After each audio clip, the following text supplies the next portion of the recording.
சில நேரங்களில் இதெல்லாம் நேரம் சொல்லிடணும், நேரம் ஆனாலும் எவ்வளவோ ஆசீர்வாதம் பெருகி இருப்பதனால நிறைய நேரங்களில் சாப்பாட்டை வீணாக்கிடுவோம்.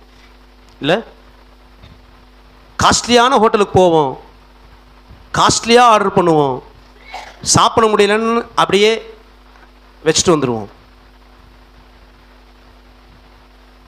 எத்தனையோ பேர் இந்த ஒரு வேளை சோறு இல்லாமல் கஷ்டப்படுறாங்களே.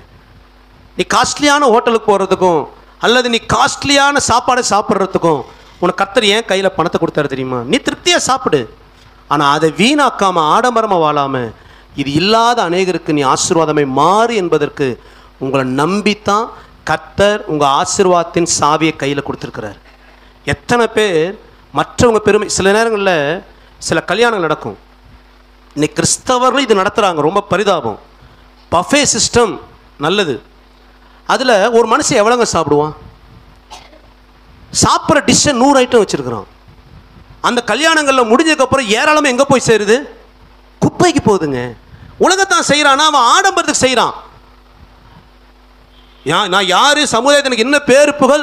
நான் போய் ஒரு 30,000 ரூபா மண்டபத்தில் ஒரு பிரியாணியை போட்டால் மதிப்பான என்னைய 5 லட்ச ரூபா மண்டபத்தில் 100 வகையான சாப்பாடை போட்டு எல்லாரும் வந்து சொல்லணும்ப்பா கல்யாணம் இவன் தாயா 100 சாப்பாடு சாப்பிடவே முடியல அப்படின்னு அவன் சொல்லிட்டு போனோன்னு ஆடம்பரத்துக்கு பண்ணுறான். இன்னைக்கு ஊழியக்காரனும் அதை செய்கிறான், கிறிஸ்தவனும் அதை பண்ணுறான்.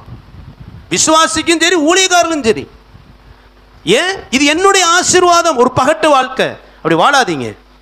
நாம் ஆகிலும் எனக்கு இருக்கிற நான் ஆசீர்வாதமாக அனுபவிப்பேன், அதே சமயம் தாழ்மையாய் மற்றவர்களுக்கு நான் ஆசீர்வாதமாய் மாறுவேன். லேலூயா லேலூயா.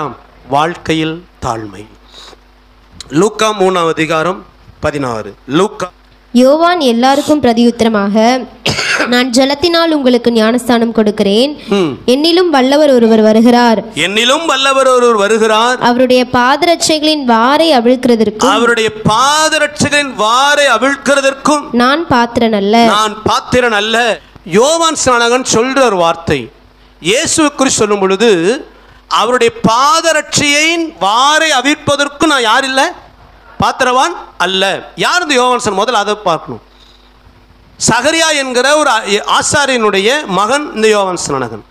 கர்த்தரால் முன்குறிக்கப்பட்ட ஒரு மனிதன். ஏசாயா தீர்க்கதரிசியினால இந்த யோவான் ஸ்நானகன் பிறப்பதற்கு ஒரு 600 ஆண்டுகளுக்கு முன்பதாகவே இப்படி ஒரு மனிதன் எழும்புவான், வனாந்தரத்திலே அவனுடைய சத்தம் கேட்கப்படும், வரப்போகிற மேசியாவுக்கு அவன் வழிகளை ஆயத்தம் பண்ணுகிற முன் பிரசங்கியாளராக முன்னோடியாக அவன் இருப்பான் என்றெல்லாம் கர்த்தரால் தீர்க்க தரிசனம் உரைக்கப்பட்டவன் இந்த யோவான் ஸ்நானகன்.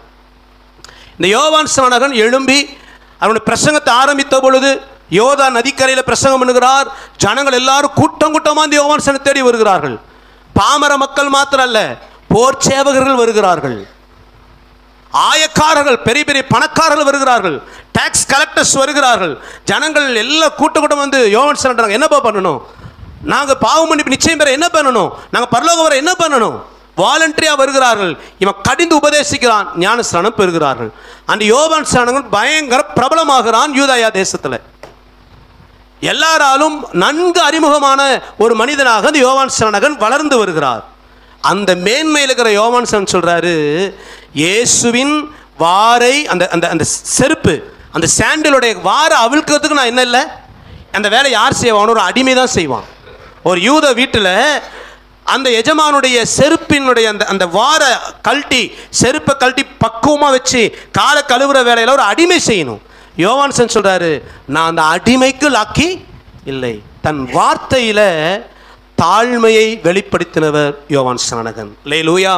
எல்லாரும் யோவான் ஸ்நானகன் கேட்குறாங்க, யார்ப்பா நீ, யார்ப்பா நீ? யோவான் ஸ்நானகன் நினச்சி தன்னை பெருமையை பேசுகிறான். யார் தெரியுமா? 600 வருஷத்துக்கு முன்னாடி முன்குறிக்கப்பட்டவன், தாயின் கர்ப்பத்திலேயே நான் தெரிந்து கொள்ளப்பட்டவன், நான் நான் அப்படியே தன்னை பேசியிருக்கலாங்க. சிம்பிளாக முடிச்சிட்டான். நான் யூஸ்லெஸ். வாயின் வார்த்தையில் தாழ்மை. முதல்ல இருதயத்தில் தாழ்மை இருக்கணுங்க. ரெண்டாவது நம்ம வாழ்க்கை லைஃப் ஸ்டைலில் தாழ்மை இருக்கணும். மூணாவது நம்ம வார்த்தையில் தாழ்மை வெளிப்படணும். நம்ம எப்படிப்பட்ட வார்த்தைகளை பேசுகிறோம் கொஞ்சம் நிதானிச்சு பாருங்களேன். ஒரு மனுஷனுடைய இருதயத்தில் பெருமை அதிகமாக பெருகிடுச்சு அப்படின்னா அது ஓவர்ஃப்ளோ ஆகிற இடம் இந்த வாய் தான். நான் யார் தெரியுமா?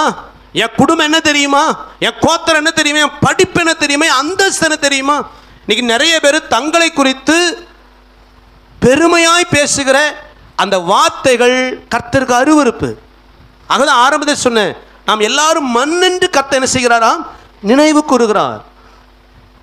நான் என்கிற அந்த வார்த்தை நம்ம வாயிலிருந்து வெளிப்படக்கூடாது. பெருமை வெளிப்பட ஆரம்பிச்சிருச்சுன்னா என்னை உயர்த்துவதற்காய் மற்றவர்களை காயப்படுத்துவது.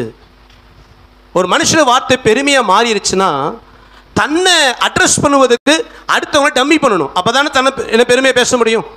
நான் என்னை குறித்து பெருமையாக பேசணும்னா யாரோ ஒருத்தர் டம்மி பண்ணுறான்னு அர்த்தம். இன்னைக்கு நிறைய பேரை மனைவியை மட்டுப்படுத்துகிற கணவன்மார்கள், கணவனை மட்டுப்படுத்துகிற மனைவி, அல்லது சக ஊழியர்களை மட்டுப்படுத்துகிறவர்கள், உனக்கு ஒன்றும் தெரியாது, எல்லாம் எனக்கு தான். மற்றவரை காயப்படுத்துகிற அகந்தையான வார்த்தைகள் நம்ம வாயில் வெளிப்படக்கூடாது. அல்லேலூயா.